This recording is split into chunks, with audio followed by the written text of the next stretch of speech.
This is just of the sex offenders we know of. If you were to spread them out across America evenly, you'd have one for every square mile. That's a lot. And so right now I work with a program, it's called RAD Kids. It stands for Resisting Aggression Defensively. And as much as I think all of us would always like to be there to protect our children, to make sure nothing happens to them, we won't always be there for them. So the best thing that we can do for them is to prepare them. Not necessarily to scare them or make them, I don't know, fearful of going out and growing up, but just letting them know how loved they are, how special they are, how if anything ever happens to them, they can never be replaced, and that if they ever feel uncomfortable, if they ever feel scared, if they ever feel like someone's taking advantage of them, then they can do whatever it takes to get back. They can yell, they can fight, they can kick, scream, bite, whatever.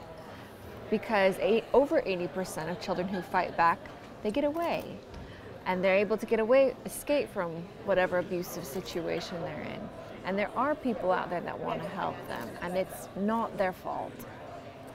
Where were you when the women who were kidnapped in Cleveland were found? I assume you were watching it like everyone else on TV. How did you react, and have you had any contact with them? I was so happy. I couldn't be happier. Well, on one hand, I mean, it makes me sick that these things go on.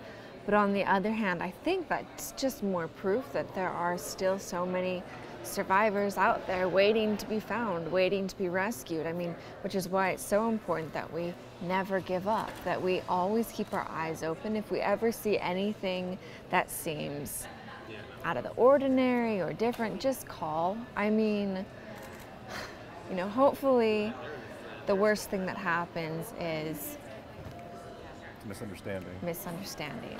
But I mean, if you rescue someone or if you save a child's life, I mean, won't you feel good knowing that the rest of your life than wondering the rest of your life?